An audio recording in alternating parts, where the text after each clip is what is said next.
அதனால் பட்டிமன்றத்தை கேட்டு ரசித்த பின்னர் நாங்க சீக்கிரம் முடிச்சிடுறோங்க. நீங்க கஷ்டப்படுற அளவுக்கு எங்க பட்டிமன்றம் இருக்காது, இஷ்டப்பட்டு கேட்கிற அளவுக்கு இருக்கும், கஷ்டப்படுற அளவுக்கு இருக்காது. இந்த விளையாட்டு குழுவின் சார்பாக நாங்கள் ஒன்றை சொல்லிக்கொண்டு பட்டிமன்றத்தில் நுழையிருங்க. நேரமானாலும் சரி, இந்த மேடை எங்களுக்கான மேடை இல்லை, நீங்கள் கொடுத்த மேடை.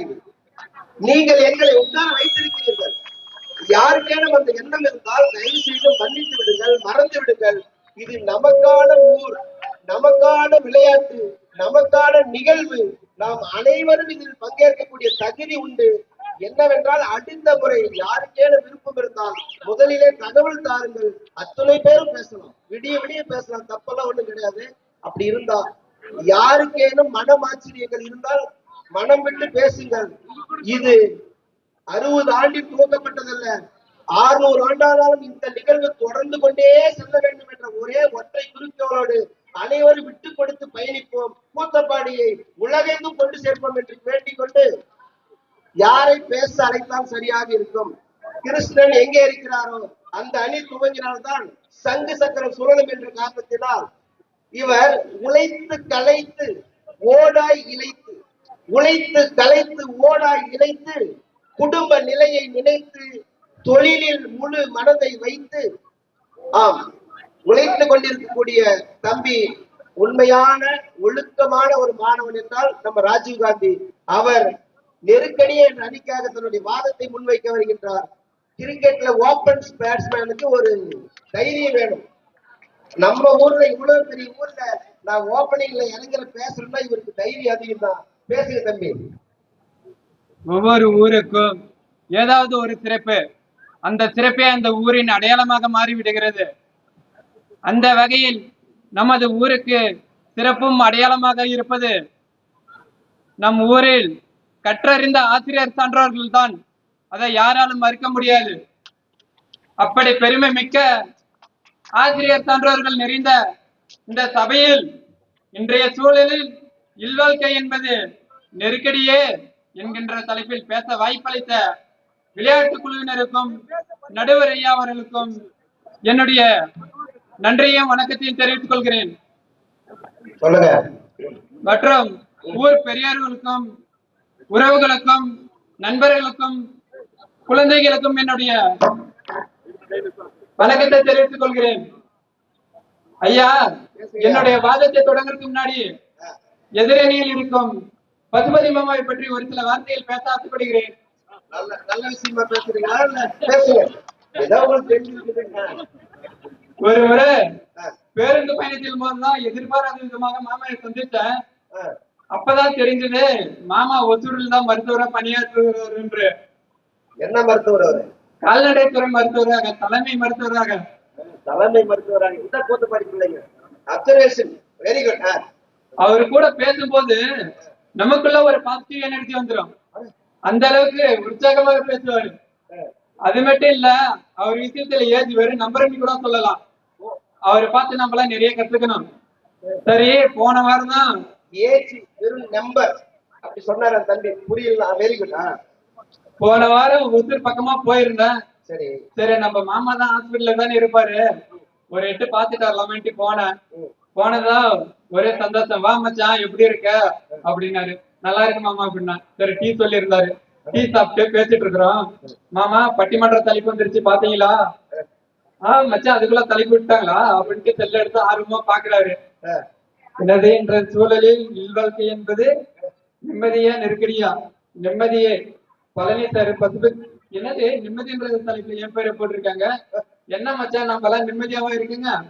எங்க மச்சான் நிம்மதியா இருக்க விடுறாங்க? தமிழ்நாடு அரசியலாகட்டும் எங்கேயுமே பேசுறத ஒரு டிக்கெட் உடனே ரிலீஸ் பண்ணிடுறாங்க ஆடியோ. இப்ப நீ அந்த லிஸ்ட்ல வந்திருக்கிற.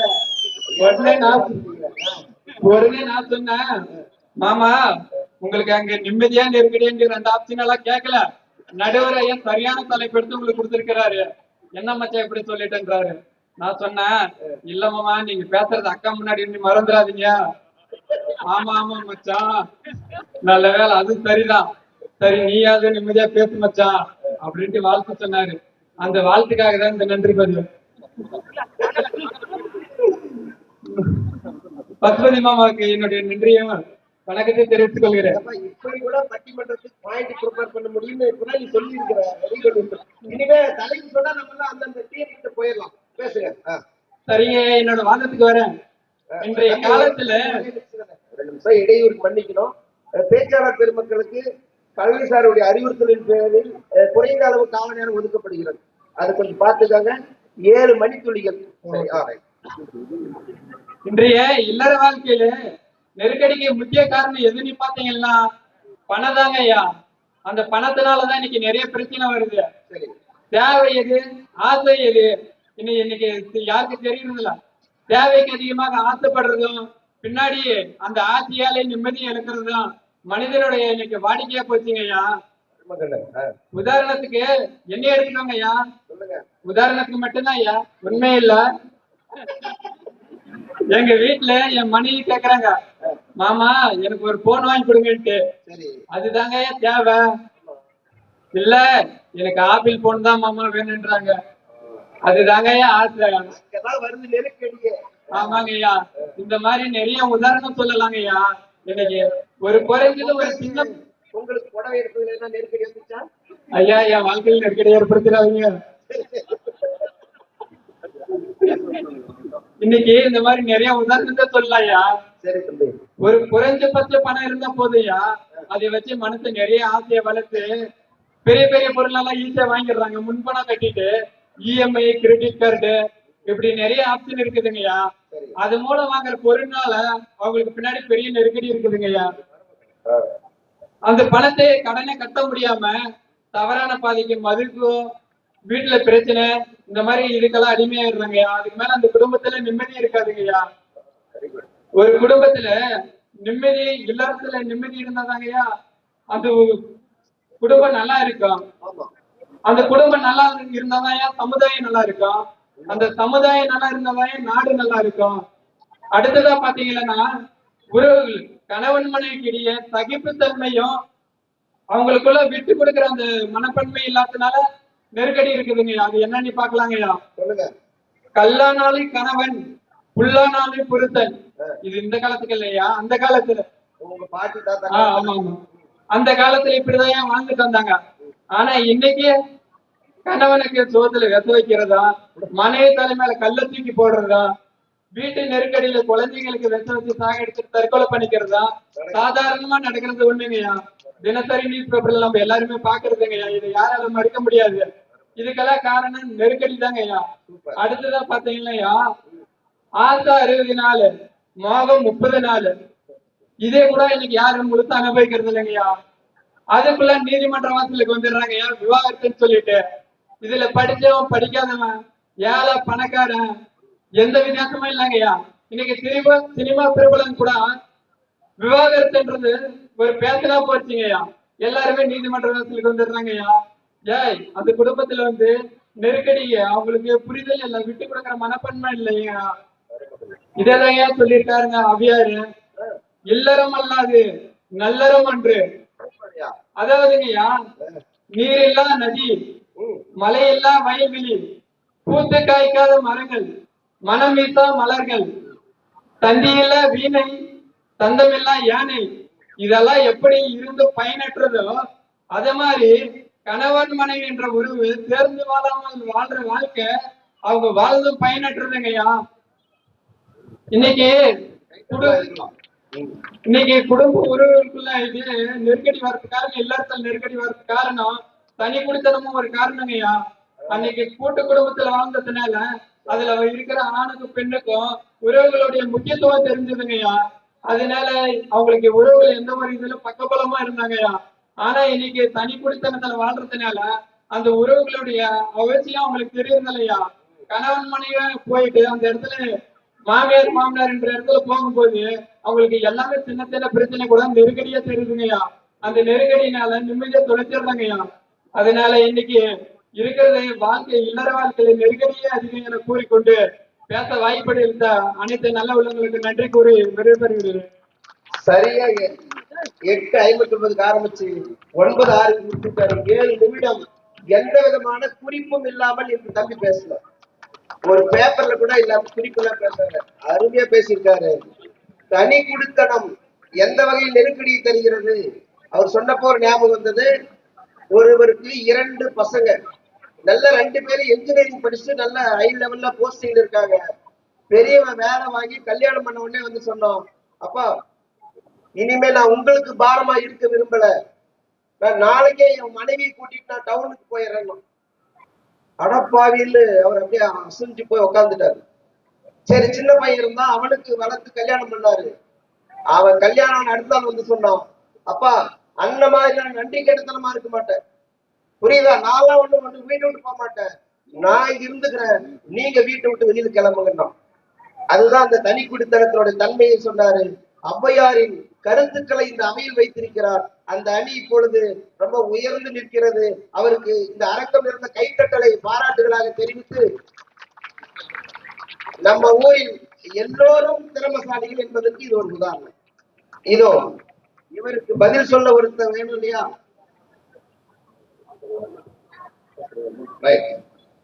எதுக்கு நாங்க தயார் சார்? கூத்தப்பாடி விளையாட்டு குழுவின் துடிப்பான நபரின் துணைவியார் இவர். கூத்தப்பாடி விளையாட்டு குழுவின் துடிப்பான நபரின் துணைவியார் இவர்.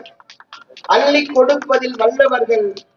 ஆண்டுதோறும் நாம் அணியும் டி-ஷர்ட் என்று சொல்லக்கூடிய இந்த மேலாடையை நமக்கெல்லாம் ஈர்ந்து ஊறுவதில் 20,000 ரூபாயை இவர்கள் செலுத்தி, அருமை தம்பி சந்தோஷ்குமார் 10,000 செலுத்தி இன்னைக்கு நாம் எல்லாரும் கொண்டாடி கொண்டிருக்கின்றோம் என்றால் அதற்கு இவர்கள் பங்களிப்பு உன்னதமானது.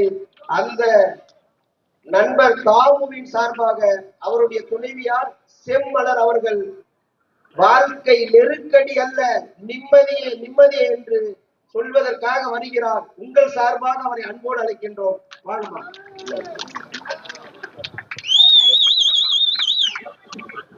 தமிழை வணங்கி அவையோரை வணங்கி எனது உரையை துவங்குகிறேன். சரிமா. இல்வாழ்க்கை என்பது இன்றைய சூழலில் நிம்மதியே என்ற தலைப்பில் பேச வந்துள்ளோம். உங்களுக்கு கிடைச்ச கணவர் மாதிரியே இருந்தா பரவாயில்லதான் சொல்றதுக்கு. ஆமா ஆமா, இப்ப எங்களை எல்லாம் கட்டணும் என்ன நிலைமை யோசிச்சு பாக்கணுமா? பேசுங்க ஐயா. நானும் அப்படிதான் நினைச்சேன், நெருக்கடியா இருக்கிறவங்கதான் அந்த சைடு இருக்காங்கன்ட்டு. இல்ல, சாதாரணமா சார் வந்து கேட்டோம், குமார் சார், சார் நெருக்கடியா? இல்ல இல்லம்மா, நான் நிம்மதியாதான் இருக்கேன்.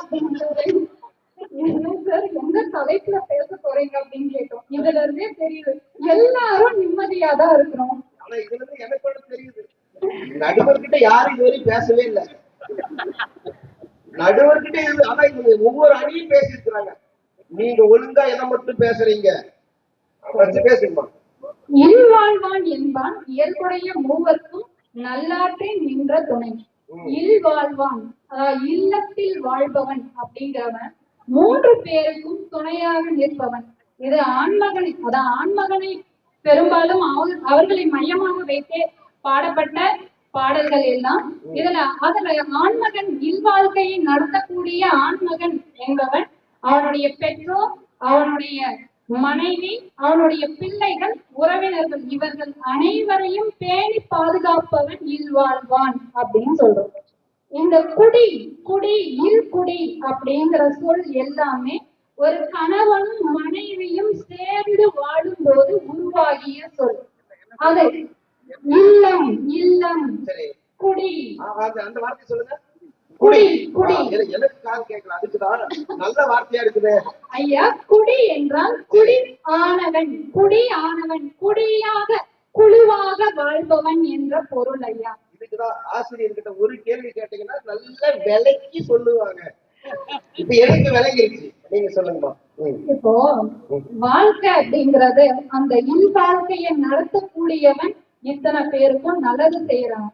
அதே போல இப்போ லைஃப் பத்தி ஒரு கோட்டோட நான் தொடங்குறேன். Life is neither a bed of roses nor full of thorns, but you can make it as you like it.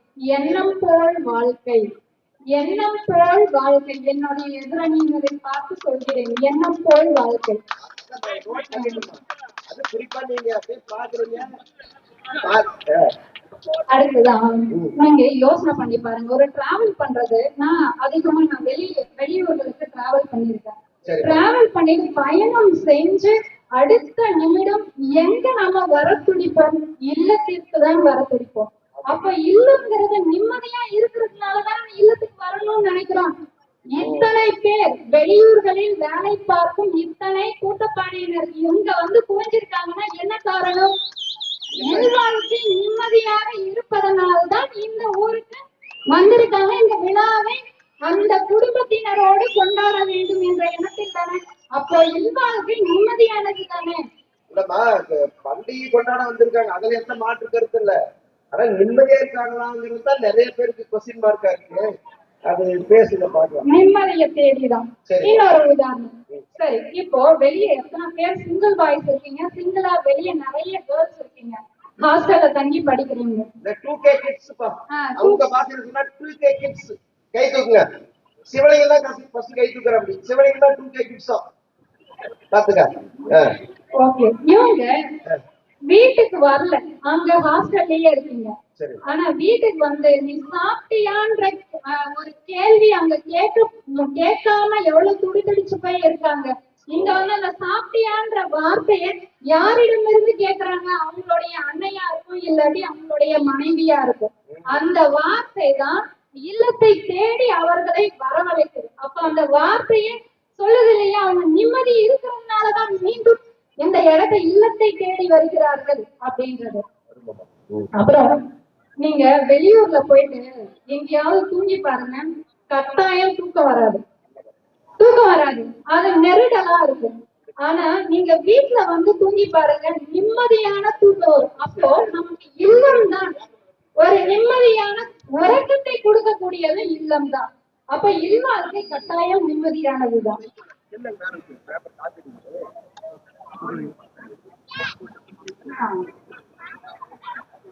எதிரணியினர் என் தோழியோட ஒரு வாழ்க்கைய நான் சொல்லியே ஆகணும். அவருடைய கணவர் வந்து அதிகமா குடிச்சிட்டு அடிப்பாரு, ரொம்ப தொல்லை பண்ணுவாரு. இறந்துட்டாரு சமீபத்துல. அப்போ ஒரு கேள்வி கேட்டோம், இனிமேல் வந்து உனக்கு அந்த பிரச்சனை இல்ல, நிம்மதியான வாழ்க்கை இருக்கும் அப்படின்னு சொல்லிட்டு அவங்க சொன்ன ஒரு பதில் ஆடி போயிட்டார். அவரே திட்டினாலும் எனக்கு வந்து அறிவுரை சொல்வாரு, எதை செய்யணும் எதை செய்யக்கூடாது அப்படிங்கறத சொல்வாரு. அந்த துணையை நான் இழந்து விட்டேன் அப்படின்னு அவர் சொன்னாங்க. அப்போ ஒரு இல்லறத்துல இருக்கும்போது நமக்கு தொல்லையாக இருப்பவர் கூட ஏதாவது ஒரு வகையில் நிம்மதியெல்லாம் கொடுத்திருக்காரு, நமக்கு துணையாக தான் இருந்திருக்கிறார். இதுதான் நம்ம வாழ்க்கை துணை அப்படின்னு சொல்றோம். என்ன அழைக்கும் போது கூட ஐயா சொல்லி அழைச்சாரு, தாமோதரன் அவர்களின் துணைவியார் அப்படின்னு. துணை என்பது வாழ்க்கை துணை இந்த இல் வாழ்க்கையில் மட்டுமே அமையும். இல்ல மற்ற இல்லறம் என்ற நல்லறம் இல்லைன்னா எப்படி ஒரு விலங்கினமாக தான் இருந்திருப்போம். ஒரு குடும்பம் என்ற அமைப்பு உருவாகி இருக்காது, ஒரு குழு என்ற அமைப்பு.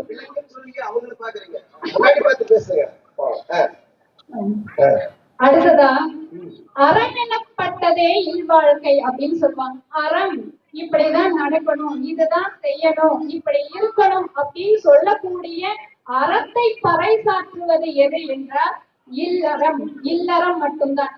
இல்லறம் இல்லை என்றால் ஒரு குழுவாக இல்ல, அப்பா அம்மா பிள்ளைகள் தாத்தா பாட்டி அப்படின்னு இல்லைன்னா யாருமே எந்த அறமும் இல்லை. சரியா? எந்த அறமும் இல்லை, நீதி எதுவுமே இல்லாம ஒரு விலங்கினத்தை போல வாழ்ந்திருப்போம்.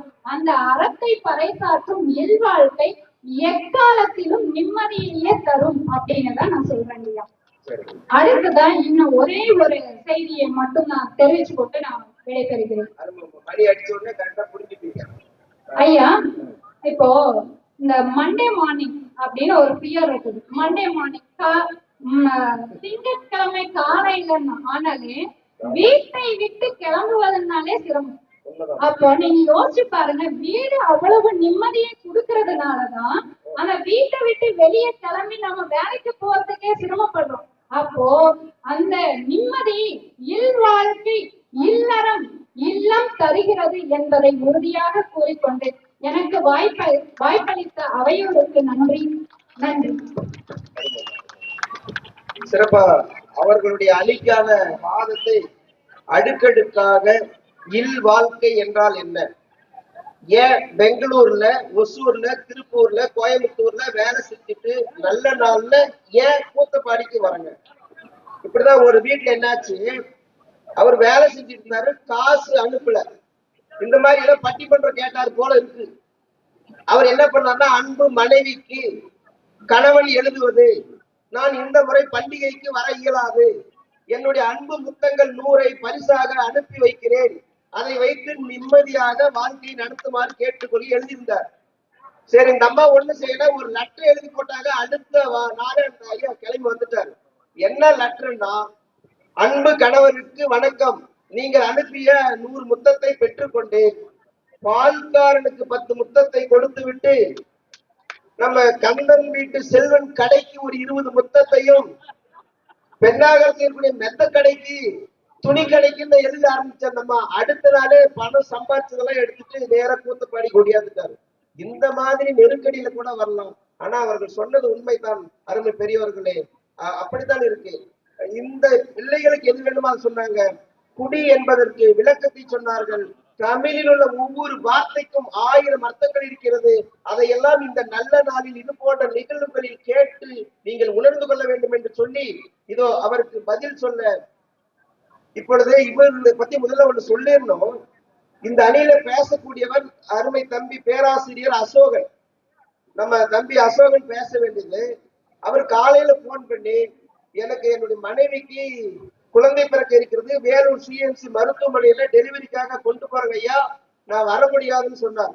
தம்பி என்ன பண்றதுன்னு அடுத்த ஒரு மாற்றுதான் காலையில் சொல்லி இவர்கள் தயாரித்தார். இது பாராட்டக்கூடிய விஷயம். நாங்கெல்லாம் ஒரு பட்டிமன்றத்துக்கு 1 மாசம் ரூம் போட்டு தயாரிப்போம், அப்பயும் பாயிண்டே வராது. ஆனா இவர்கள் அப்படி இல்லை, உடனே தயாரிச்சு வந்திருக்காங்க. இப்ப அண்ணார் எங்களுடைய ரசிகர். இவரு எங்க பட்டிமன்றத்துல நான் நடுவராக இருந்தா கூட இவர் பேசுறதே நான் ரசிச்சு கேட்பேன்.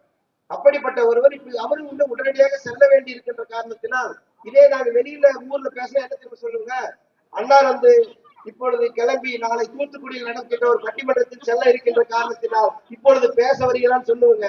ஆனா இப்ப அவர் தன் மகனை கல்லூரிக்கு அனுப்ப செல்லுகின்ற காரணத்தினால் அந்த அணிக்கு வலுவை சேர்த்து விட்டு நம்மளிடமிருந்து விடைபெற வருகின்றார்.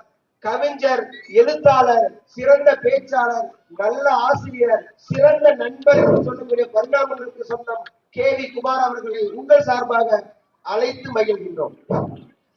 பிறந்து சிறந்த மொழிகளுள் சிறந்து பிறந்த தமிழே, உன்னை வணங்கி எங்கள் வாதத்தை தொடங்குகின்றோம். இந்த தருமபுரி மாவட்டத்தில் எந்த இடத்தில் பட்டிமன்றம் நிகழ்ந்தாலும் அங்கே சென்று கருத்துக்களை பரப்பி மிகச்சிறந்த தீர்ப்பை வழங்குகின்ற மதிப்பிற்குரிய நடுவர் இளந்தென்றல் சரவணன் அவர்களே, எதிராக அமர்ந்து கொண்டு இன்றைய சூழலில் இல்வாழ்க்கை என்பது நிம்மதியே என்று சொல்லி நெருக்கடியாக அமர்ந்திருக்கின்ற நல்லாசிரியர் பழனி அவர்களே, பசுபதி அவர்களே, திலகவதி அவர்களே, அதே போன்று செம்மலர் அவர்களே. இல்ல இப்ப தமிழ்நாட்டுல புது அரசியல் அவர்களே இவர்களே தேவையில்லைன்னு சொன்னாங்க. நிறுத்திடுறோம், அதோடு நிறுத்திடுறோம். நெருக்கடியே என்றாலும் நிம்மதியாக அமர்ந்து கொண்டு கருத்துக்களை சொல்ல இருக்கின்ற கஸ்தூரி அவர்களே, ராஜீவ்காந்தி அவர்களே, சந்தோஷ்குமார் அவர்களே மற்றும் இந்த நிகழ்ச்சி சிறப்பாக இருப்பதற்கு எங்களுக்கு வழிதுணையாக இருக்கின்ற பெரியோர்களே, எதையும் சாதிக்கின்ற ஆற்றல் கொண்ட இளைஞர்களே, குழந்தைகளை, உங்கள் அத்தனை பேருக்கும் எங்கள் குழுவின் சார்பாக பணிவான வணக்கம். அதுக்குதான் கை தட்டணும். நாங்க அருமைனா நீங்க கை தட்டணும். இந்தியாவின் முதுகெலும்பு எங்கே உள்ளது அப்படின்னு சொல்லிட்டு மகாத்மா காந்தி சொன்ன போது கிராமங்களில் உள்ளது என்று சொன்னார். அதைத்தான் ஒரு கவிஞர் சொன்னான், இந்தியாவின் முதுகெலும்பு கிராமங்களில் உள்ளது, அதனாலதான் யாருமே திரும்பி பார்ப்பதில்லைன்னு சொன்னான். அதை மாற்றி திரும்பி மட்டுமல்ல விரும்பி பார்க்கக்கூடிய ஒரு நிகழ்வு இந்த பொங்கல் நிகழ்வு. அப்படிப்பட்ட ஒரு பொங்கல் நிகழ்வு சிறப்பாக இங்கே நடக்கின்றன. பண்டிகைகளை அடைத்து வருவது ஆடி, ராகம் என்றால் அது தோடி, துடிப்பு என்றால் பிடித்து பார்க்க வேண்டும் நாடி, விழா என்றாலே முன்னால் வருவது நம் கூட்டப்பாடி. நேற்று மடத்துல ஒரு கவிதை சொன்னாரு, தேரிழுக்க வேண்டும் மடம், சிறப்பான கிராமம் என்றால் அது நம்ம மடம் என்றார். இன்னைக்கு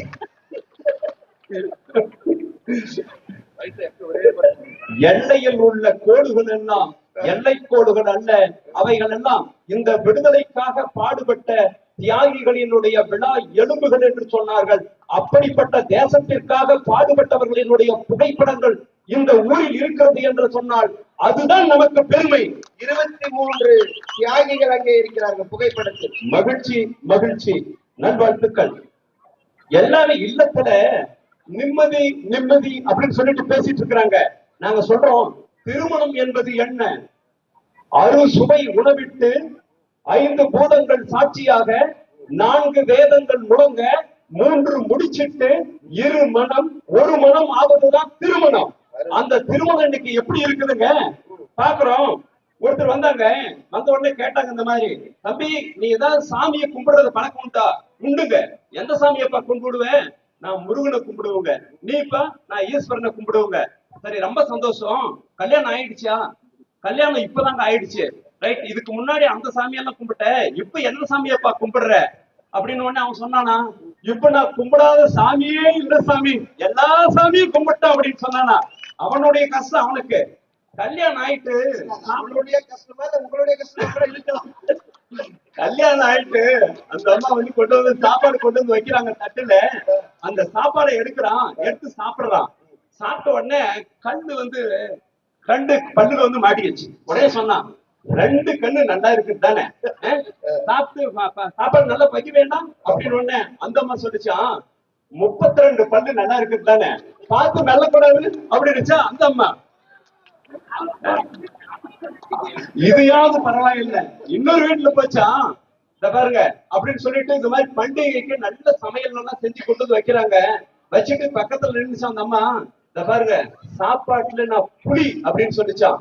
அவன் எடுத்து அப்படியே ஒரு கொஞ்சம் எடுத்து வாங்கி வச்சு சாப்பிட்டு பார்த்துட்டு, இந்த சாப்பாட்டுக்கு முதல் பலி நாதான் அப்படின்னு சொன்னானா. எவ்வளவு நெருக்கடி இருக்குது பாருங்க. இதே மாதிரிதான் ஒருத்தர் வந்து போறான். போன உடனே வந்துட்டு நேர பஸ் இருக்குது. அந்த பஸ்ஸுக்கு போய் ஏறலாம்னு நினைக்கிறான். உடனே ஒரு குரல் கேட்டுச்சான், நில் அப்படின்னு சொல்லிட்டு. அப்படியே டக்குன்னு வந்துடுறான். ஒரு கொஞ்ச தூரம் போன உடனே அந்த பஸ் ஆக்சிடென்ட் ஆயிடுது. சரி பரவாயில்ல அப்படின்னு சொல்லிட்டு திருப்பி வரான். ஒரு மரத்தை அடியில் போயிட்டு நிக்கிறான், மழை வருது அப்படின்னு சொல்லிட்டு. உடனே வந்துட்டு அங்க ஒரு குரல் வருது, விலகி போயிடு அப்படின்னு சொல்லிட்டு. கொஞ்ச நேரத்துல அப்படியே விலகி போயிட்டானா. உடனே அந்த மரக்கிளை வந்துட்டு அப்படியே கீழே வந்து உடஞ்சு விழுந்துடுச்சு. அதுலயும் தப்பிச்சுட்டான். சரி, திரும்பவும் அப்படி போலாம் அப்படின்னு சொல்ற ஒரு மண்டபத்துக்குள்ள வந்துட்டு ஒதுங்கி நிக்கிறான். அப்படி பார்த்தா திடீர்னு வந்துட்டு ஒரு குரல் கேக்குது, ஒதுங்கி போயிடு அப்படின்னு சொல்லிட்டு. கொஞ்ச நேரத்துல ஒதுங்கி போயிடுறான். அந்த மண்டபத்தினுடைய முன்பக்கம் தூணெல்லாம் இடிஞ்சு விழுந்துடுச்சு. ஆமா, இவ்வளவு கஷ்டமா இருக்குது, யார் நீ அப்படின்னு சொன்ன உடனே, எப்படி என்ன காப்பாத்துறே அப்படின்னு உடனே, நான் தான்பா உன்னுடைய கடவுள் அப்படின்னு சொன்னா. அப்படியா, எல்லாமே கஷ்டத்துல என்னை காப்பாத்தினே கடவுளே, என்னுடைய கல்யாணத்தப்ப எங்க நீ போய் தொலைஞ்ச அப்படின்னு சொன்னாலாம். அவனுடைய கஷ்டம் அவனுக்கு. ஒன்று தெரிந்து கொள்ளுங்கள், இல்வாழ்க்கையில் எப்போது நிம்மதி வரும்? படித்த படிப்பிற்கு வேலை கிடைக்க வேண்டும், படித்த படிப்பிற்கு ஏற்ற வேலை வேண்டும், ஏற்ற வேலைக்கு ஏற்ற சம்பளம் வேண்டும். அப்பதான் வந்துட்டு இல்வாழ்க்கையில் நிம்மதி வரும். அதனாலதான் வந்து கேட்டான். இன்னைக்கு வந்து பாத்தீங்க அப்படின்னு சொன்னா, நூல் கட்டி பறக்க விடுகின்ற பக்கம் கூட மேலே பறக்கின்றன. ஆனால் படித்து வாங்கிய பட்டம் எப்போது உயர்ந்தது அப்படின்னு சொல்லி கேட்டான். அதனாலதான் கேட்டான், இங்கே தட்டினால் தங்கம் கிடைக்கும், வெட்டினால் வெள்ளி கிடைக்கும், அடித்தால் அலுமினியம் கிடைக்கும், ஆனால் படித்தால் எங்கே உடனே வேலை கிடைக்கிறது அப்படின்னு சொல்லி கேட்டான். அந்த வேலை கிடைத்தால் தானே இங்க வீட்டில் இல்வாழ்க்கையில் நிம்மதி கிடைக்கும் அப்படின்னு சொல்லுவாங்க. வீட்டுல பாருங்க, எந்த திருமணத்திலாவது வரதட்சணை அப்படின்ற இல்லாமல் ஒன்று இருக்கிறதா? அதனாலதான் வந்து கேட்டாங்க, அவர்கள் கேட்ட தங்கம் கொடுக்க முடியாததால் தான் அவளின் முடி வெள்ளியானது அப்படின்னு சொன்னாங்க. பூக்களிலே நானும் ஒரு பூவாக புறப்படுத்தேன், ஆனால் நான் பூமாலை ஆகலையே, என்னை பொங்கல்கள் தேர்ந்தனையே அப்படின்னு சொன்னாங்க. அப்ப என்ன மகிழ்ச்சி வரும்? பொறாமைதான் வந்துட்டு அதிகரிக்கிறது. ஒரு இடத்துல வந்து பாத்தீங்க அப்படின்னு சொன்னா, ஒருத்தன் கவலை இல்லாத மனுஷன் யாராவது இருக்கிறாங்களா அப்படின்னு சொல்லிட்டு ஆராய்ச்சி பண்ணாங்களாங்க. சரி, 2 பேர் தாங்க கவலை இல்லாத மனுஷனுங்களே. ஒருத்தன் யாரா அப்படின்னு சொன்னா செத்து போயிட்டான். இன்னொருத்தன் யாரா அப்படின்னா இன்னும் பிறக்கவே இல்லை. அப்ப மனுஷனா வாழ்ற எல்லாருக்குமே கவலை இருக்குது. ஆண்டவன் வந்து சொன்னாருங்களா, உங்களுடைய கவலையெல்லாம் ஒரு மூட்டை கட்டி கொண்டு வைப்பா அப்படின்னு சொல்லிட்டு எல்லாம் அவங்க மூட்டை கட்டி கொண்டு வராங்க. ஆனா ஆண்டவா, கவலையை வந்துட்டு தீர்க்க வேண்டாம், அந்த கவலையை மாத்திக்கிறதுக்காக ஒரு வாய்ப்பு கொடுக்கணும் தானே. சரி அப்படின்ட்டாராம் கடவுள். கொண்டு வந்து எல்லாம் வச்சாங்கன்னா லைட் ஆஃப் பண்ண உடனே நீங்க மாத்திக்கணும் அப்படின்ட்டாராம். லைட் ஆஃப் பண்றாங்க. அவன் கவலையினுடைய மூட்டையை அப்படியே இறுக்கி பிடிச்சிட்டு இருந்தானா. ஏன்பா அப்படின்னு சொல்லிட்டு சுவிட்ச் போட்ட பின்னாடி கடவுள் கேட்டாராம். அட ஏன் கடவுளே, ஏன் மூட்டையாவது சின்னதா இருக்குது, அங்க பாரு அவன் மூட்டை அதை விட பெருசா இருக்குது, அவன் மூட்டை அதை விட பெருசா இருக்குது, அவன் மூட்டை அதை விட பெருசா இருக்குது. கடவுளுக்கே வருத்தம் ஆயிடுச்சான். சரி போங்கப்பா அப்படின்னு சொல்லிட்டு யாராவது கவலை இல்லாத ஒருத்தரையாவது நான் பார்க்கணுமே அப்படின்னு சொன்ன உடனே அப்படியே எல்லாம் மூட்டையோட வராங்க. ஒருத்து மட்டும் ரொம்ப கை வீசி நம்ம கிருஷ்ண மாதிரி சந்தோஷமா வந்துட்டே இருந்தா அப்படியா. ஏப்பா உனக்கு கவலையே இல்லையாப்பா அப்படின்னு உடனே அவன் சொன்னானா, எனக்கும் கவலை இருக்குது. எங்கப்பா அந்த மூட்டை? பின்னாடி லாரியில் வந்துட்டு இருக்குது அப்படின்னு சொன்னா அப்படியா. இந்த இதுல வந்துட்டு நமக்கு நிம்மதி இருக்குது அப்படின்னு சொல்றாங்க. எப்போதுமே ஏற்றி வைக்காத ஒரே ஒரு நெருப்பு இன்னும் எரிந்து கொண்டே இருக்கிறது. அது எது அப்படின்னு சொல்ற போது பசி என்று சொன்னாங்க. அப்படி பசி இருக்கிற போது வந்துட்டு எப்படி நிம்மதியா இருக்கும்? புதுமை பித்தன் அப்படின்னு சொல்லிட்டு ஒரு எழுத்தாளருங்க, நடந்த நிகழ்வு இது. புதுமை பித்தன் அவர் சொல்றாரு, அவர் மனைவியை பார்த்து சொல்றாங்க, இந்த சமூகத்தில் நீ எப்படி இருக்க வேண்டும் தெரியுமா? நாம் பசியோடு இருக்கின்றோம், ஆனால் நீ ஒவ்வொரு நாளும் வெற்றிலை பாக்கு போட கற்றுக்கொள். ஏன் எதுக்காகுங்க?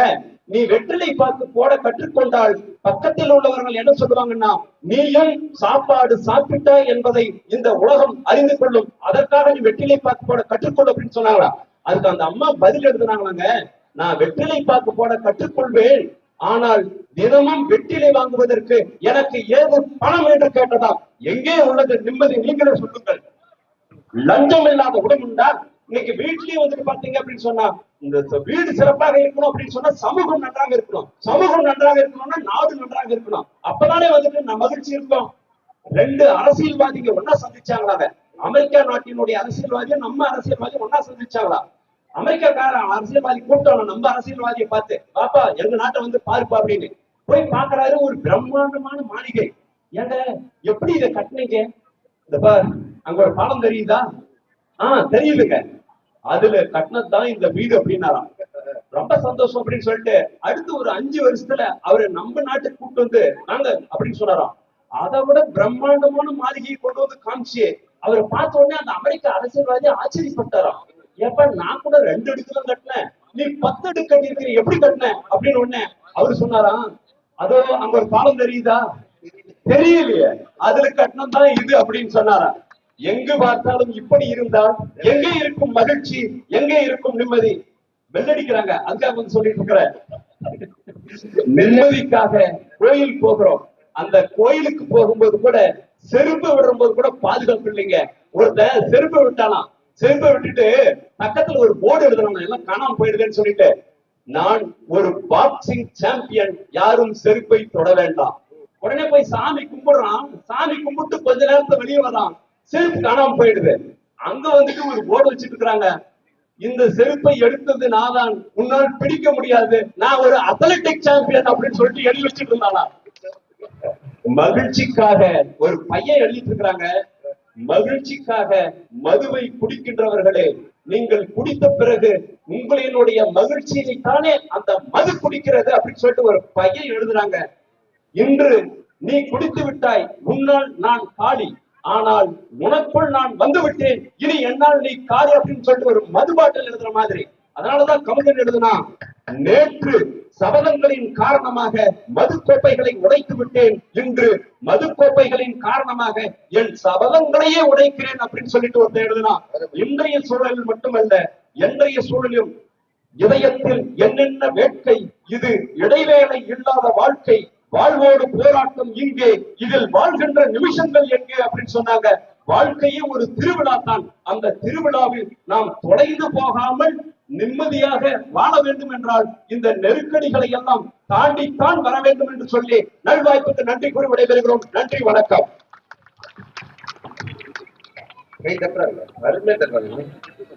கிருஷ்ண வந்து ரசிக்கிறதோட சரி, நீங்க 2 பேரும் கோவிச்சு கூடாது.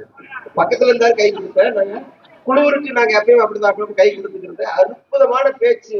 ஒரு பல்கலைக்கழகத்தில் பேசுகின்ற கருத்துக்களை இந்த பட்டிக்காட்டில் வைத்திருக்கிறார். இது பட்டிக்காடு அல்ல, இது பட்டிக்காட்டில் இருந்து பட்டணத்தையே உற்றுப்பார்க்க செய்கின்ற ஊர் என்ற காரணத்தினால் அப்படி பேசியிருக்கிறார். பேச்சு அவருக்கு பிறப்பிலிருந்து வந்தது, அவருக்கு உயிர் மூச்சை தந்தது இந்த ஊர் நிகழ்வு. நாங்க எங்க போய் பேசினாலும் இவரும் அந்த கூத்தப்பாடியினுடைய பெருமை பேசாமல் இருந்ததில்லை என்பதற்கு அது ஒரு சான்று. இந்த அணிதான் இப்ப டாப்ல இருக்கு. பார்க்கலாம் இவங்க ஏதாச்சும். பசுபதி என்ன அப்பயே சொன்னாரு, குமார் பேசுறானா உடனே என்ன கூப்பிட்டாரு. அவரு வேற வேற ரோல் இருந்தாரு. இதுதான் வந்து அந்த போட்டி என்பது அது பங்காளி போட்டியாகவும் இருக்கலாம், இல்லை கருத்துக்களை பகிர்ந்து கொள்வதாக இருக்கலாம். பசுபதி என்ன ஒரே நிமிஷம். அதாவது புண்ணியம் தரும் நதி கங்கை நதி, புண்ணியம் தரும் நதி கங்கை நதி, பூம்புகாரில் கலப்பது காவிரி நதி, இந்தியாவின் நீளமான நதி யமுனை, இனிய சொற்கொண்டு கற்கண்டு சுவையோடு பேச வருவது நம்ம அண்ணன் பசுபதி. அந்த பசுபதி அண்ணார் அவர்களை இப்பொழுது அந்த அணிக்காக பேச அன்போடு அழைக்கின்றோம். பத்தியா ரசிகர்கள், அப்ப மண்டுல 50 ரூபாய் எடுத்து கொடுத்தப்பே நான் நினைச்சேன். ஆனா எங்களுக்கு 2 ரசிகர் தான். ஒண்ணு கிருஷ்ணா, இன்னொன்னு நம்ம தம்பி கப்பலோட்டி எங்க இருக்காரு, எங்களுடைய உயிர் ரசிகர்கள். அப்புறமா எங்க விஜயபாரதி தம்பி, அவர் எங்க வந்திருக்காரு எனக்கு தெரியல. சங்கர் எல்லாம் பேசுங்க அண்ணா. 9:33. அண்டார்டிகாவில் மரங்கள் இல்லை, அரேபியாவில் நதிகள் இல்லை, அண்ணாச்சி பழங்களில் விதைகள் இல்லை, அத்தி மரமும் பலாமரமும் பூப்பது தெரிவதில்லை, கடலில் முதலைகள் இல்லை, யமுனை நதி கடலில் சென்று கலப்பதில்லை, கூத்தப்பாடியில் பிறந்த யாருமே சோடை போவதில்லை. இப்படி கை தட்டுறதுக்காக இப்படி பேசுறோம். சிறப்பு. உலகெங்கிலும் கலைகளை வளர்ப்பதற்காக அரும்பாடுபடுபவர்கள் கலைஞர்கள். கூத்தப்பாடியின் பெருமையை உலகறிய செய்ய அரும்பாடுபட்டுக் கொண்டிருப்பவர்கள் நம்மூர் இளைஞர்கள். வெளி வாழ்க்கையில் நிம்மதி. ஒரே நிமிஷம்.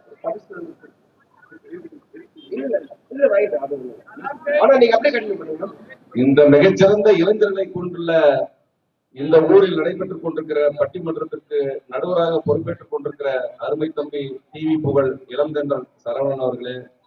என்ன சொன்னீங்க? இளம் பரிசையே பார்த்துட்டு இருந்தேன்.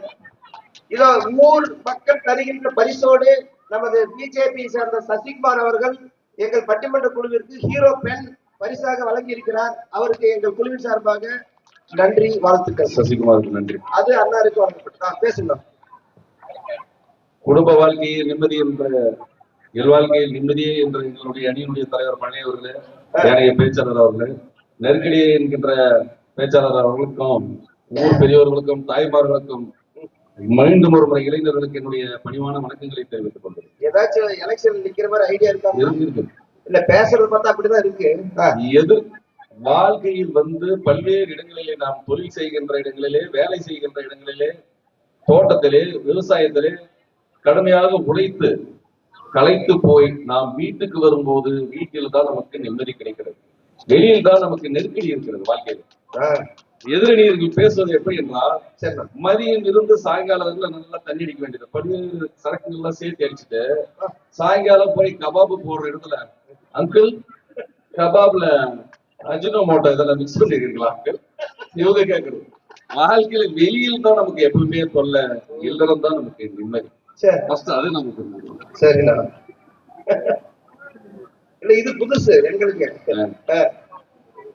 வாழ்க்கையில இப்பவுமே எவன் ஒரு நிம்மதியாக இருப்பான்ன்றது நமக்கு தெரியலன்னா கூட பரவாயில்ல. இந்த டிவி சீரியல் எல்லாம் போடுறோம் பாருங்க, அவன் நல்லா தெரிஞ்சு வச்சிருப்பான். காலையில 10 மணிக்கு சீரியல் போடுவான். காலையில 10 மணிக்கு இருந்து சீரியல் ஓடிட்டு தான் இருக்குது டிவில. இல்லத்தரசிகள் பார்த்து கொண்டுதான் இருப்பாங்க. ஆனா அப்பெல்லாம் அது பிரைம் சீரியலா போட மாட்டாங்க. 7:30 மணிக்கு 7 மணிக்கு வீட்டுல இருந்து எல்லாரும் சேர்றோம் பாருங்க, அப்பதான் பிரைம் சீரியலே போடுவான். குடும்பம் எப்ப நிம்மதியா இருக்கும், வெளியில போன எல்லாரும் குடும்பத்துக்குள்ள வந்த பிறகுதான் குடும்பத்துல நிம்மதியா இருக்கும். அதை நம்ம புரிந்து கொள்ள வேண்டும். எங்க வீட்டுல கூட நான் கல்யாணம் ஆன புதுசுல எங்க வீட்டுல போட்டு கொடுத்தாங்க ஒரு அம்மா, பக்கத்து வீட்டு அம்மா. அந்த லாஸ்ட் வீட்டுல இருக்கிறாரு, ஒரு பெரிய உத்தியோகத்துல இருக்காரு, டெப்டி கலெக்டரா இருக்கிறாரு.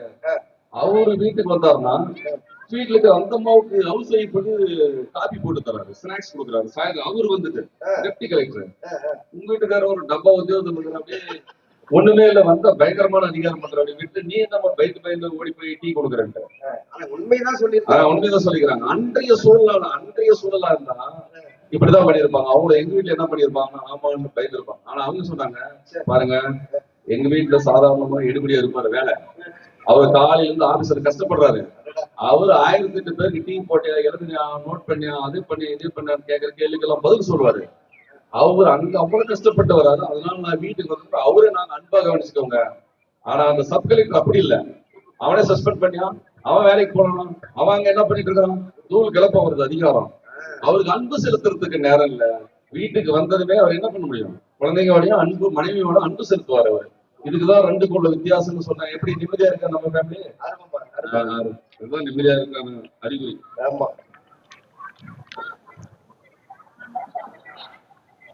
குழந்தைகளே, இப்ப அண்ணார் பேசுறாருன்னா அதுல இருந்து உங்களுக்கு ஒரு கேள்வி கேக்குறீங்க, பதில் சொன்னா பரிசு. இந்த தலைப்புல வந்து இன்றைய சூழல் என்ற ஒரு அற்புதமான ஒரு வார்த்தையை சேர்த்துட்டீங்க நடுவர் அவர்கள். ஆமா, குமார் சொன்னதுல தான் எல்லாமே நான் வரதட்சணை கொடுமை பத்தி எல்லாம் பேசினாரு. இப்ப பொண்ணு கிடைக்கிறதே பெரிய கஷ்டமா இருக்குது. பொண்ணுக்குதான் நான் போய் பொண்ணு அங்க கொடுக்கணுமா இருக்கும். வேலைக்கு ஆள் கிடைக்கிறது இல்ல. இன்னொரு டைம் பொண்ணு தேடுறாரு, நல்லா பாத்துவாங்க, வீட்டை போட்டு கொடுப்பாங்க. இல்லத்துல வந்து ஒரு காலத்துல நிர்பந்தங்கள் இருந்தது. 40 வருஷத்துக்கு முன்னாடி, அப்ப உனக்கு எவ்வளவு வயசுன்னு கேக்குறீங்களா? 40 வருஷத்துக்கு முன்னாடி நம்ம ஊர்லயே சாயந்தரம் 7-8 மணி ஆனா பயங்கரமான சண்டைங்க நடக்கும் வீட்டுல. உண்மைதான். நம்ம அத்தைங்க சித்திங்க எல்லாம் அம்மாக்கெல்லாம் பயங்கரமான அடி கத்துவாங்க. ஆனா அவங்களும் அந்த மாதிரி வார்த்தைகள்லாம் யூஸ் பண்ணி அதெல்லாம் அந்த தூரத்துல அவங்க கொண்டு வந்திருப்பாங்க. ஆனா இன்றைய சூழல்ல யார் வீட்டுல சண்டை இருக்குதா? இல்லன்னா இன்றைய சூழல்ல அவ்வளவு அறிவுபூர்வமாக வளர்ச்சி. நம்ம ஊர்ல ஒரு சண்டையினுடைய வார்த்தை சொல்ற பாருங்க. நான் சின்ன பையனா இருந்தப்ப கேட்டிருக்கிறேன், லே யாராவது தொடப்பெடுத்து போடுவ, அவங்க வார்த்தை சொல்லி சாலியில முக்கிய அடிச்சு போடுவ, தொடப்பத்தை போடுறது என் கூட்டாண்ட வைக்கல. எங்க தெருவுல, மேலோட்டு தெருவுல சாலி பாட்டி, அந்த மடத்து பாட்டி எல்லாம் இந்த மாதிரி வார்த்தைகள் நான் பேசுறது கேட்டுக்கிறேன். தொடப்பத்தை இருக்குவாங்க பக்கத்து வீட்டுக்காரரு, தொடப்பெல்லாம் வந்து அந்த மாதிரி அத்து பேசுவாங்க. அந்த மாதிரி வார்த்தைகளை கேட்டு வளர்ந்தவங்க நாங்க. சொல்லுங்க. வெளி வாழ்க்கையில பாத்தீங்கன்னா பெரிய உத்தியோகத்துல இருப்பாரு, சிஎம் இருப்பாரு, ஜிஎம் இருப்பாரு, விஐபி இருப்பாரு, தொழிலதிபரா இருப்பாரு, கவுண்டரா இருப்பாரு.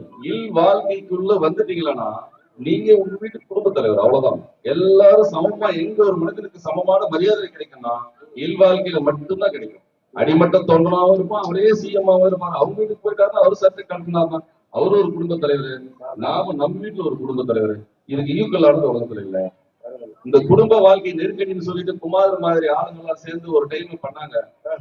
என்ன பண்ணாங்க, ஆசிரமம் ஆரம்பிச்சாங்க, சாமியாரா போனாங்க. குடும்ப வாழ்க்கையே கூடாதுன்னு போய் அப்புறம் எப்படி சொல்றது, அங்க போய் குடும்ப வாழ்க்கையை ஆரம்பிச்சு அவங்கள இப்ப சாமியார் ஆசிரமத்துல இல்ல, குடும்பத்துல இல்ல, எங்க இருக்கிறாரு, ஜெயில இருக்கிறாரு. இன்னும் சில ஆசிரமத்துல ஏன் வரலன்னா அது இன்னும் வெளியே வரல. எதுக்கு நீ அன்னபூரணி அரசு போய் பார்த்துட்டு வந்து பேசுங்க. அன்னபூரணி அரசு மாற்றம் ஒன்றே மாறாதது. எல்லா விஷயத்திலும் கேள்விப்பட்டிருப்பீங்க நீங்க, எல்லாமே மாறிட்டு இருக்கோம். எனக்கு தெரிஞ்சு இந்த இல்லற வாழ்க்கைக்கு ஈடா எந்த வாழ்க்கையை இதுவரைக்கும் கண்டுபிடிச்சதாவே எனக்கே தெரியலைங்க. நீங்க எங்க போனாலும் மனிதனுடைய இறுதி இல்லற வாழ்க்கையை தவிர அதுக்கு மாற்றாக ஒரு வழிமுறையை கண்டுபிடிக்கிறதுக்கு யாராலையும் முடியல. 80கள் எல்லாம் ஈப்பி கலாச்சாரம்னு ஒண்ணு வந்தது. சரிங்க, குடும்பத்தை வெறுத்துட்டு ஐரோப்பாவில இருந்து துருக்கி வெளியே ஆப்கானிஸ்தான் போய் இந்தியாவில வந்து எவ்வளவு உலகத்துல இருக்கிற போதை பொருளெல்லாம் பயன்படுத்தி பார்த்தாங்க. குடும்ப வாழ்க்கைக்கு விரோதமா நடந்து பார்த்து நாசமா போனதுதான் மிச்சம். அவங்க எதிரடி இருக்காருன்னு சொல்லுவாங்க, ஒண்ணுல சும்மா பேருக்காக, ஊருக்காக பிச்சுன்னு போயிடுது, பசங்களுக்காக ஓரா நெகட்டிவா பேசுவாங்க. காதல் கூட நீங்க அதை கேட்க கூடாது, இந்த காதல் வாங்கினா அந்த காதல் விட்டுருங்க. குடும்பத்தை மனசுல எடுத்துக்க முடியல, குடும்பம் கெட்டு போயிடும். அவங்க யாருக்கு பேசி பேசியே குடும்பத்தை கெடுக்கிறவங்க. நாம எல்லாத்தை நல்லறமாக வளர்க்க வேண்டும் என்று நினைக்கிறவங்க நாம பாசிட்டிவா நினைக்கணும். பின்ன ஆகவே அல்ல, நடுவர்களுக்கு ஒரு சின்ன வேண்டுகோள், படித்தறிந்தவர்கள், கற்றறிந்தவர் அவரு எல்லாருமே நல்லர் என்று தீர்ப்பு சொல்லிவிட்டு நாளை சிரித்த முகத்தோடு வெளியே வருவார் என்று நினைக்கிறேன். இல்ல எதிரிகளோடு சேர்ந்தார் என்றால் கரண்டி வந்து தவறி தலைமையில விழுந்துருச்சு, பிளாஸ்டிக்கோட வருமாறு. அதுதான் அவருக்கு வருகிற நெருக்கடி. இந்த அருமையான வாய்ப்பை கொடுத்த இல்லறம் நல்லறம் என்பது இக்காலத்தில் இனி லட்சம் ஆண்டுகள் ஆனாலும் இல்லறமே நிம்மதி என்று இறுதியாக கூறி வாய்ப்புக்கு நன்றி கூறி விடைபெறுகிறேன். நன்றி, வணக்கம். வரணுங்களா? எப்பயுமே பசுபதி அண்ணனுடைய பேச்சு ஸ்பீச் சொல்லுவாங்க. நிறைய விஷயங்களை புதுமையாக சிந்திக்கக்கூடியவன். 2 உதாரணம் சொன்னார்.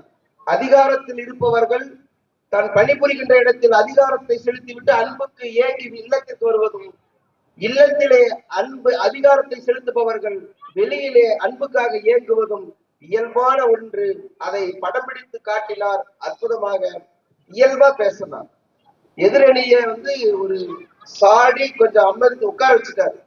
இவங்க பேச்சு கேட்காதீங்க, பொய் பேசுறாங்க, உண்மைக்கு மாறாக சொல்கிறார்கள் என்று அவர் சொன்னதை கேட்கும் பொழுது அப்படித்தான் இருக்கு. இல்லத்துல சில பிரச்சனைகள் இருக்கு, அதையெல்லாம் தூக்கி போட்டு நிம்மதியாக வாழ கற்றுக்கொள்ளுங்கள் என்று சொல்லி இருக்கிறார்கள். இதோ இவருக்கு பதில் சொல்வதற்காக வருகின்றார். யாரை கூப்பிட்டா சரியா இருக்குன்னா, ஆமா, இன்னல் இருட்டில் இடரில் தவித்த ஏழை குடியின் எண்ணெய் திரி விளக்கு.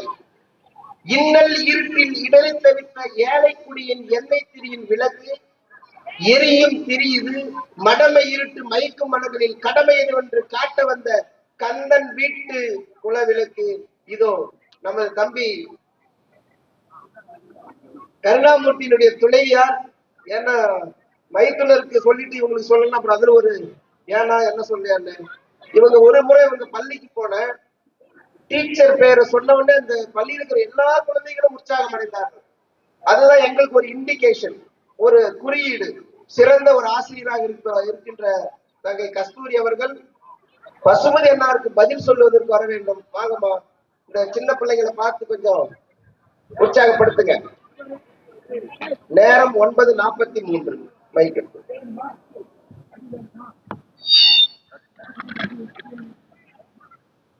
உயிராய்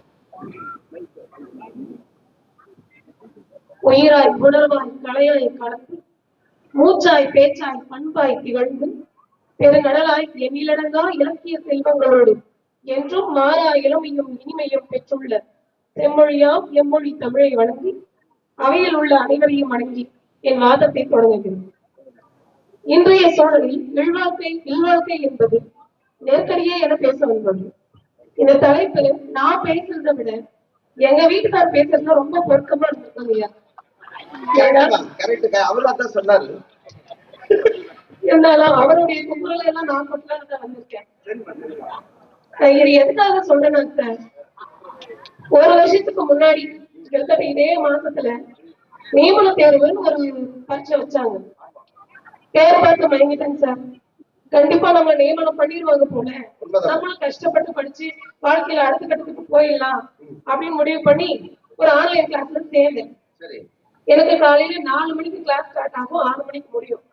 சாயந்தரம் 6 மணிக்கு ஸ்டார்ட் ஆகி நைட்டு 10 மணிக்கு முடியும். வீட்டுல வேலை செஞ்சுட்டு என்னால படிக்க முடியலன்னு எங்க வீட்டுக்காரர்கிட்ட சொன்னேன். சரிம்மா, நீ கவலைப்படாத, நீ படி, நான் பாத்துக்கிறேன், வீட்டு வேலையெல்லாம் நான் செஞ்சுக்கிறேன், நீ கவலைப்படாம படி அப்படின்னு சொல்லிட்டு நான் எழும்போதே 4 மணிக்கெல்லாம் எழுந்திரிச்சு வீட்டு வேலையெல்லாம் செஞ்சு பாத்திரம் எல்லாம் கழுவி வச்சுட்டு எனக்கு எல்லா சப்போர்ட்டும் பண்ணாரு இல்லையா. பரீட்சை முடிஞ்ச 1 வருஷம் ஆச்சுங்க. இன்னும் பரீட்சை எழுதி பாஸ் பண்ண எனக்கும் விடிவு வரல, பாத்திரம் கழுவ ஆரம்பிச்சு அவருக்கும் விடிவு வரல.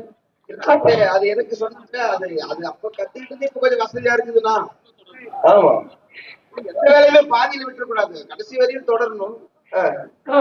அப்புறம் வாழ்க்கை வந்து நெருக்கடியா நான் சொல்றதுன்னு கரெக்டா இருக்கும். சரிங்க. ஏன் இழ்வாழ்க்கை வந்து எங்க நெருக்கடிக்குள்ளாங்க தெரியுங்களா? சொல்லுங்க. கணவனுக்கும் மனைவிக்கும் இடையே அன்பு இல்லாம போகும்போது ஒரு அன்பு அப்படிங்கிறது அதனுடைய அளவுகோல் என்னங்க? அன்புக்கு அளவுகோல் எது சொல்றதுன்னு எனக்கு தெரியலமா. நான் சொல்றேங்க, சொல்லுங்க. என்னுடைய கணவர் என்னோட வீட்டு ஆளுங்களை எவ்வளவு மதிக்கிறாரு அப்படிங்கறத பொறுத்துதான் என் மேல எவ்வளவு அன்பு வச்சிருக்காருன்னு எனக்கு தெரியும். நான் எவ்வளவு அவங்க வீட்டு ஆளுங்களை மதிக்கிறனோ அதை பொறுத்துதான் அவர் மேல நான் வச்சிருக்கிற அன்பு தெரியும். இப்ப அப்படி இருக்குங்களா? இத சரியா புரிஞ்சுக்கிட்டவங்க வாழ்க்கை நிம்மதியா இருக்கும், புரிஞ்சுக்காதவங்க வாழ்க்கை நெருக்கடிக்குள்ளாகும். இப்படிதான் எனக்கு ஒரு ஃப்ரெண்ட் இருந்தா. அவங்க வீட்டுல இருக்கும்போது அவங்க வீட்டுக்காருக்கு ஒரு போன் கால் வந்தது. அவர் எடுத்த உடனே பரபரப்பா பேச ஆரம்பிச்சாரு. அப்படிங்களா? ஐயோ என்னாச்சு அப்படின்ட்டு. இவன் பக்கத்துல வந்து யாருங்க, என்னாச்சுங்க, ஏங்க இப்படி பக்கமா பேசுறீங்க அப்படின்னு கேட்டா.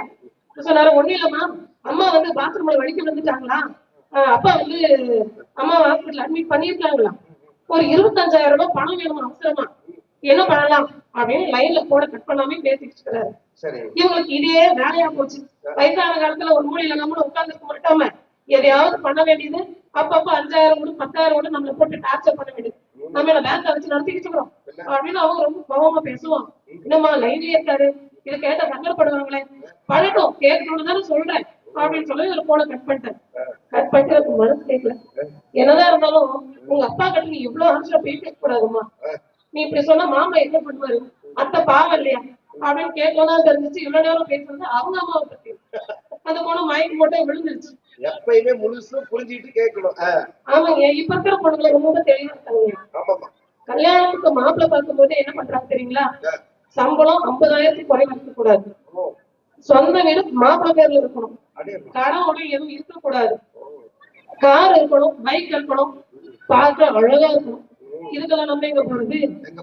எனக்கு தெரிஞ்சு இதுக்கெல்லாம் பொருத்தமான ஒரு ஆளு நம்ம நடுவர் தான். அப்படியா? ஆமாங்க. அப்புறம் போன வாட்டி எதிர எனக்கு தீர்ப்பு சொல்லிட்டீங்க, இப்ப எங்களுக்கு சாதகமா சொல்லணும்ல.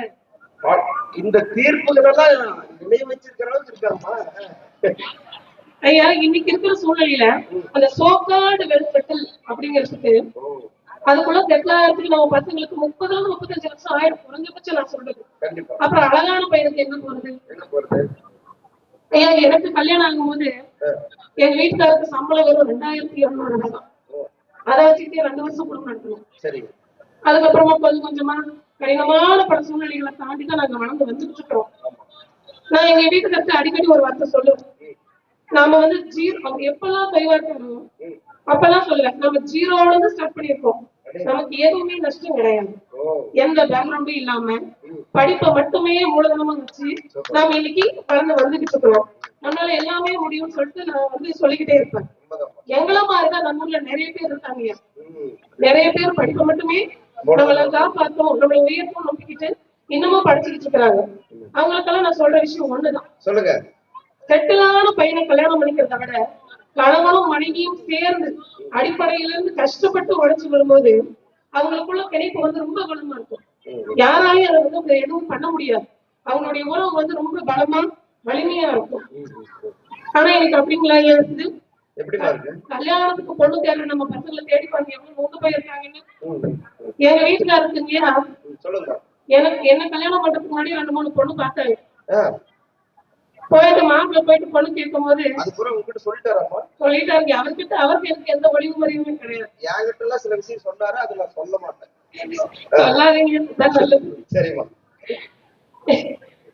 ஐயா, அவர் பொண்ணு பார்க்கும் போது மாப்பிள்ள வந்து கவர்மெண்ட் ஜாப்ல இருந்தாதான் பொண்ணு கொடுப்போம்னு சொல்லிட்டாங்க. அதுலயும் குறிப்பா ஒரு வீட்டுல என்ன சொல்லியிருக்காங்க, இந்த second grade teacher, PG teacher இவங்க எல்லாம் எங்களுக்கு வேண்டாம், டைரக்டா பிஜி டீச்சர் தான் வேணுமா, பெரிய வாதியார் தான் வேணுமா, அப்படி ஒரு மாப்பிள்ளைக்கு தான் எங்க பொண்ணு கொடுப்போம் அப்படின்னு சொல்லிட்டாங்களாமா. Better mass லைட்டே வேணுங்கிறாங்களாமா. அப்ப இருந்தே எங்க வீட்டுக்காரங்க இந்த வார்த்தை அடிக்கடி சொல்லுவாரு. இவங்க வந்து ஒரு நல்ல கணவன் மனைவிங்கிறதுக்கு என்ன உதாரணம்னா, இந்த அம்மா பேசுறாங்க, அவங்க வீட்டுக்காரு சுடுதண்ணியே ஏதோ டீயே குடிச்சுட்டு, ஏன்னா தொண்டை வறண்டு போயிருல, அதானே நல்ல கணவன் மனைவி. மனைவி பேசும் பொழுது கணவன் அங்க சுடு தண்ணி குடிச்சு தொண்டை ஏன் சரி பண்றாங்க பாத்துட்டு யூடியூப் அங்க கேட்ச் பண்ணுங்க. ஐயா, பிஜி வாதியாரா பார்த்து கல்யாணம் பண்ணும் வாழ்க்கையில செட்டில் ஆகலாம், கல்யாணத்துக்கு அப்புறம் கூட பிஜி வாதியாரா ஆகலாம், பிஜி வாதியாரா ஆக்கலாம். சார், இந்த காலத்துல இளைஞர்கள் கல்யாணம் பண்ணிட்டு எவ்வளவு கஷ்டப்படுறாங்க தெரியுங்களா? உண்மையாவா? ஆமாங்க. ஏதோ டான்ஸ் லிட்டில் பிரின்சஸ் ஆமே, அதுக்கு சமைக்கவும் வர மாட்டேங்குது, எந்த வேலையும் செய்யவும் தெரிய மாட்டேங்குது. சமைக்கிறான்னு போய் காய்கறிகளை சர்க்கத்தில் போட்டு கலக்கிட்டு இருக்குது. அப்ப அந்த பையனோட நிலைமையை நினைச்சு பாருங்க. ஐயா, எனக்கு ஒரு டான்ஸ் லிட்டில் பிரின்சஸ் தெரியும். அவங்க இந்த காலத்தை சேர்ந்தவங்க இல்ல, நல்ல சங்க காலத்தை சேர்ந்தவங்க. குறுத்தொகை பாட்டுல வரக்கூடிய ஒரு டான்ஸ் லிட்டில் பிரின்சஸ். ஒரு பணக்கார வீட்டு பெண்ணு தங்க கிணத்துல பால் சோரை ஊட்டி ஊட்டி வளர்த்தாங்களாமா. அதுக்கு ஒரு வேலையும் செய்ய தெரியாது. பொண்ணை கல்யாணம் பண்ணி கொடுத்துட்டு அம்மா ரொம்ப கவலைப்பட்டு இருக்கிறாங்க. என் பொண்ணு பூஜா வீட்டுல போய் என்ன பண்ணுவாலும் அவளுக்கு ஒண்ணுமே தெரியாது. செவிலி தாய் வந்து சொல்றாங்க, நான் போய் பாத்துக்கிறேன், நீங்க கவலைப்படாதீங்க அப்படின்னு இந்த பொண்ணு வீட்டுக்கு போறாங்க. போகும்போது அந்த பொண்ணை தூரணின்னு பாக்குறாங்க. கேளுங்கடா, நாளைக்கு ஸ்கூலுக்கு வரும்போது கொஸ்டின் கேட்பேன். மொழியை திசைந்த தாந்தல் மெல்விரல் கழுவு கலிங்கம் களாதுடி குவளையும் கண் குய்ப்புகை கழும தாஞ்சுழல் தட்ட தீமொழிப்பாக இனிதென கணவன் உங்களின் நுண்ணிதில் மகிழ்ந்தென்று ஒண்ணுதல் மகனே. ஒரு வேலையும் செய்ய தெரியாது, எப்படி வாழ போறான்ற கேள்வியோட போன செவிலித்தாய் தோரமா சொல்லி பாக்குறாங்க. அந்த பொண்ணு கெட்டியான செய்யற தன்னோட காந்தல் போல சிவப்பான விரலால பெசைறாங்க. பெசைஞ்சு தன்னுடைய கணவனுக்கு பிடிச்ச மோர் குழம்பு செய்யறாங்க. அடுப்பு சரியா எரிக்க மாட்டேங்குது, உள்ள வீடு ஃபுல்லா புகை, கண்ணெல்லாம் எரிஞ்சு சிவப்பாயிடுச்சு. அடுப்பு கறி பூரா மதத்துல இருக்குது. அந்த தயிரை வந்து பிசைஞ்ச தயிரை கணவனுன்ற என்ன கூட இல்ல, கணவன் சாப்பிட உட்கார்ந்துருக்காரேன்னு சொல்லிட்டு வேக வேகமா அப்படியே புடவைகளை தொடச்சிக்கிட்டு கணவனுக்கு போய் பரிமாறுறாங்க. கணவன் அதை சாப்பிட்டு பார்த்துட்டு சூப்பரா செஞ்சிருக்கமா, ரொம்ப அருமையா இருக்கு அப்படின்னு சொன்னோடனே அந்த பொண்ணோட முகம் மறந்துச்சா பாருங்க, 1000 வாட்ஸ் பல்பு மாதிரி.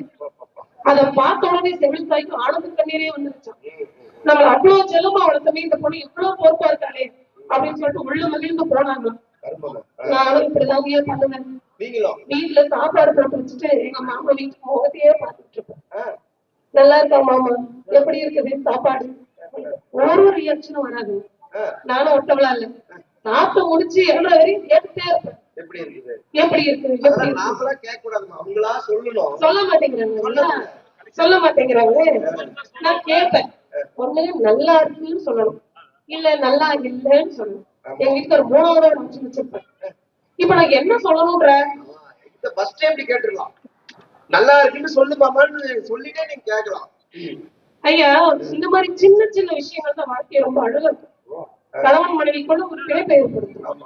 எங்க வீட்டுக்காரருக்கு தானாவும் தெரிய மாட்டேங்குது, சொன்னாலும் புரிய மாட்டேங்குது. நான் என்ன பண்றது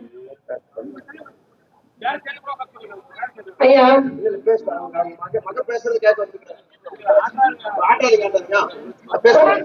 தொடர்ந்து பெண்களையே நான் வந்து ரொம்ப தாக்கி பேசிட்டு நினைக்க வேண்டாம். இல்லம்மா இல்லம்மா, யதார்த்தமா பேசுங்க. இறுதியா ஒன்னே ஒண்ணு சொல்லிட்டு நான் முடிச்சுக்கிறேன். சொல்லுங்க. நம்ம ஊர் வந்து விளையாட்டு குழு பாத்தீங்கன்னா மத்த எந்த ஊர்லயுமே இல்லாத ஒரு சிறப்பு. நம்ம வந்து மத்த ஊருக்கு ஒரு உதாரணமா இந்த ஊர்ல நம்ம பிறந்திருக்க கூடாதா அப்படின்னு ஏங்குற அளவுக்கு ரொம்ப சிறப்பா நம்ம கொண்டு போயிட்டு இருக்கோம். ஐயா, தெரிஞ்சா தெரியாமலும் நம்ம ஊருக்கு சிறப்பான ஆலமர சிம்பிளை வந்து நம்ம முத்திரையா வச்சிருக்கோம். இந்த ஆலமரத்துல இருக்கிற விழுதுகள் மாதிரி நம்ம எப்பவும் ஒற்றுமையா இருக்கணும். ஆனா உங்களுக்கு தெரிஞ்சிருக்கோம், இங்க இருக்கிற 90% பேர் வந்து அந்த விளையாட்டுக்குள்ள வாட்ஸ்அப்ல இருக்கும். அதுல ஒரு நாளைக்கு எத்தனை கான்ட்ரோவர்சி வருதுங்க, சின்ன சின்ன கருத்து மோதல். அதை வந்து பாத்தீங்கன்னா எந்த பக்கம் சரி தப்புன்னு நான் சொல்ல வரேங்க. ஆனா அதெல்லாம் கொஞ்சம் தடுத்துட்டு இன்னும் ஒத்துமையா இருந்தா நல்லா இருக்கும். இதுல இருந்து நான் என்ன புரிஞ்சுக்கிட்டேன்னா, நம்ம ஊர் இளைஞர்களுக்கு வேகம் இருக்கு, விவேகமும் இருக்கு, ஆனா கொஞ்சம் உணர்ச்சி வசத்துக்கு ஆளாகிறவங்கன்னு தோணுது. ஒரு குடும்ப வாழ்க்கை நிம்மதியா போகணும்னா பொறுமை வேணும், சகிப்புத்தன்மை வேணும், விட்டு கொடுத்து போற பண்பு வேணும். அதெல்லாம் இருந்துச்சுன்னா எனக்கு தெரிஞ்சு இந்த வாட்ஸ்அப்ல கொஞ்சம் சண்டையெல்லாம் வராது. அதெல்லாம் வந்து எதுக்குன்னா, விஷயம் தெரிஞ்சவங்க இருக்கிற ஊர்ல கருத்து முரண்பாடுகள் வந்தா கூட அது நிலையப்படுது. எதுவுமே நடக்காது. அதனால இந்த பண்புகள் இல்லாம நம்ம வளர்ற தலைமுறை இல்வாழ்க்கையில ரொம்ப சிக்கலை சந்திப்போம், நெருக்கடியை சந்திப்போம். அது இல்லாம எல்லாரும் நிம்மதியா வாழணும்னு வேண்டிக்கிறேன். ஆனா உண்மை நெருக்கடியில தான் இருக்கு. அதை சொல்லி என்னுடைய உரையை முடிக்கப்படுகிறேன். நல்வாய்ப்பு கொடுத்த நல்ல உள்ளங்களுக்கு நன்றி தெரிவிக்கிறேன். இல்ல, மூர்த்திக்கு என்ன சப்ஜெக்ட் பிடிக்குன்னு நான் கேட்கல, என்ன பாட்டு பிடிக்குன்னு கேட்டேன்.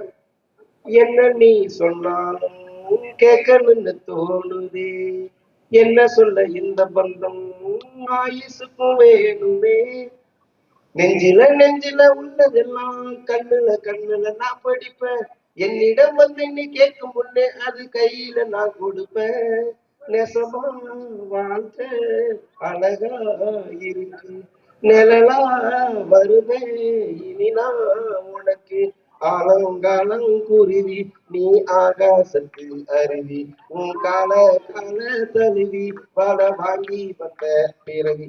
இந்த பாட்டு தான் பிடிக்கும்னாரு மூர்த்தி. அப்பயே தெரிஞ்சுக்கிட்டேன், கண்ணு சாப்பாட்டை பாராட்டு, எல்லாருக்கிட்டையும் பாராட்டு வாங்குறீங்க, வீட்டுல ஒண்ணு ஏதோ ஒண்ணு மனசுக்குள்ள ஏதோ ஒண்ணு வெளிப்படையாவாச்சும்.